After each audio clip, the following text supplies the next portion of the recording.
बस ये होता है। जैसे हमने रख के गए कि वर्गीकरण की सबसे बड़ी इकाई है और जगत पूछा उसमें, ठीक है। अब उसमें जगत नहीं दिया है, किंगडम हिंदी में भी दे देंगे, किंगडम अंग्रेजी में भी दे देंगे। तो हमें क्या करना, किंगडम ऐसे शब्द याद करना है। कई बार हम जाति याद करके जाते हैं और अंग्रेजी में दे देते हैं स्पीशीज और हिंदी में भी आपका स्पीशीज लिखा हुआ।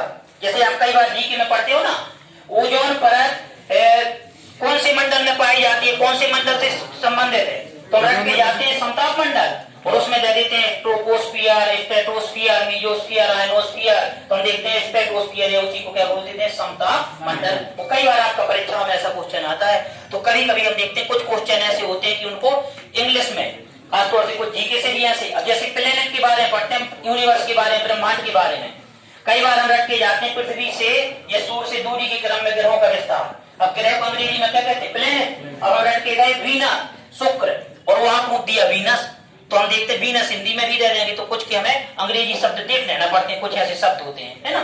तो जब भी वर्गीकरण की कितनी इकाइयां हैं, 7। सबसे छोटी इकाई को ऐसा क्रम पूछेंगे तो क्रम को कैसा लिख सकते हैं हम, है ना। तो क्रम से यदि पूछ ले तो थोड़ा और कठिन कर देंगे, तो हमें सब याद होना चाहिए। यदि डिटेल से नहीं पूछते तो हमें छोटी याद कर ले बड़ी।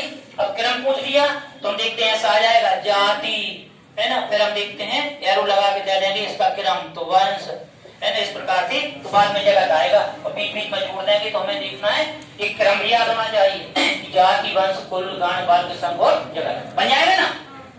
अब जब भी यदि आ जाएगी वर्गीकी के पिता तो अरस्तु, लेकिन आधुनिक वर्गीकी लिखा है तो कैरोलस लीनियस। अब कैरोलस लीनियस ने क्या किया था कि संपूर्ण संसार को इन्होंने क्या किया था, 2 जगतों में बांट दिया था, है ना। तो कभी कभी पूछ लेते हैं कि द्वि जगत वर्गीकरण को किसने दिया था, तो कैरोलस लीनियस। अब इन्होंने क्या किया था, 2 वर्गों में बांट दिया था। एक को नाम दिया था प्लांट किंगडम, ठीक है, प्लांट किंगडम या पादप जगत। इसी को क्या बोलेंगे, पादप जगत। दिख रहा है ना पीछे सभी को, ठीक है। तो एक को नाम दिया था उन्होंने प्लांट किंगडम और दूसरे को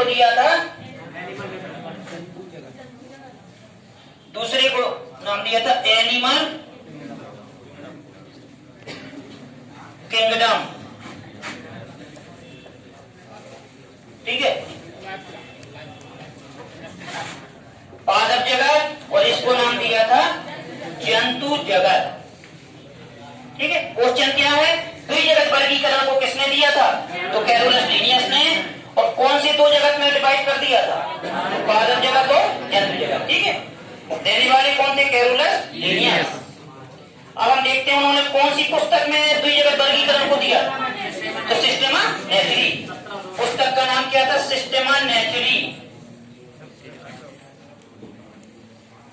ठीक है। सिस्टेमा नेचुरी ये पुस्तक का नाम था, सिस्टेमा नेचुरी ये पुस्तक का नाम था, ठीक है।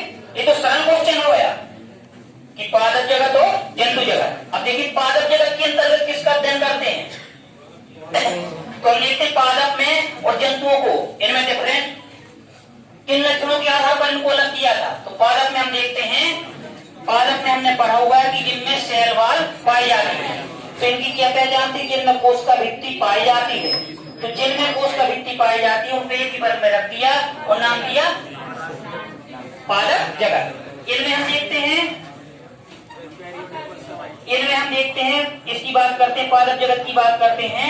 इनमें हम देखते हैं प्रचलन अंग नहीं पाए जाते हैं, या लोकोमोटरी ऑर्गन की बात करें इनमें नहीं पाए जाते हैं। इनमें क्या पाई जाती है, सेल वॉल पाई जाती है। और हम देखते हैं भोज्य पदार्थ किसके रूप में संकेत होते हैं, तो देखते हैं स्टार्च। कई बार आपका पूछ लेते हैं कि पादपों में भोज्य पदार्थ किसके रूप में, ये पौधों में पाई जाने वाली शर्करा है स्टार्च। अब स्टार्च की बात करें तो स्टार्च क्या होती है, मोनोसेकेराइड, डाइसेकेराइड, पॉलीसेकेराइड। तो पॉलीसेकेराइड स्टार्च क्या है, पॉलीसेकेराइड, ठीक है। अब इनमें हम देखते हैं सेल वॉल पाई जाती है, लेकिन इनमें सेल वॉल नहीं पाई जाती है। इनमें भोज्य पदार्थ जो किसके रूप में संकेत होते हैं, स्टार्च। जबकि जंतुओं की बात हो तो जंतुओं में भोज्य पदार्थ हम देखते हैं ग्लाइकोजन, किसके रूप में, या कभी कभी पूछ लेते जंतुओं में पाई जाने वाली शर्करा है, तो आंसर हो जाएगा ग्लाइकोजन। और पादपों में पाई जाने वाली शर्करा स्टार्च। अब इनमें प्रचलन अंग नहीं पाए जाते, यानी पौधों को जहां पे हम लगा लेते हैं, अपना जीवन वहीं से काट लेते हैं। लेकिन जंतुओं में चलने के लिए प्रजनन अंग पाए जाते हैं, फिर में प्रजनन अंग पाए जाते हैं। कई बार आ जाता है पौधों में तंत्र का तंत्र पाया जाता है, नर्वस सिस्टम, तो पौधों में तंत्र का तंत्र नहीं पाया जाता है, जंतुओं में तंत्र का तंत्र पाया जाता है। इनमें उत्सर्जी अंग नहीं पाए जाते हैं, पौधों में एक्सक्रीटरी ऑर्गन नहीं पाए जाते हैं, जबकि इनमें एक्सक्रीटरी ऑर्गन पाए जाते हैं, है ना। तो इसमें हम देखते हैं इस प्रकार से जब भी बात करेंगे तो पादप और जंतुओं को कुछ लक्षणों के आधार पर उनमें डिवाइड कर दिया था। तो सरल क्वेश्चन आएगा कि द्विजगत वर्गीकरण को किसने दिया था? कैरोलस लिनियस ने। कौन कौन से दो जगतों में बांटा था, है ना।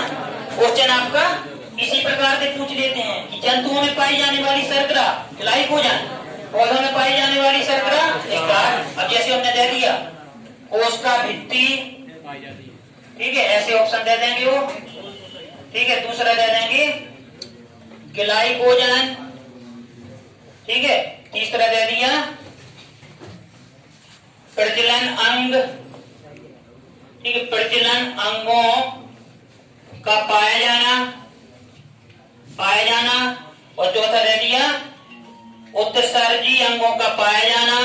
निम्नलिखित में से कौन सी विशेषता जंतु जगत से संबंधित नहीं है? उसका भित्ति।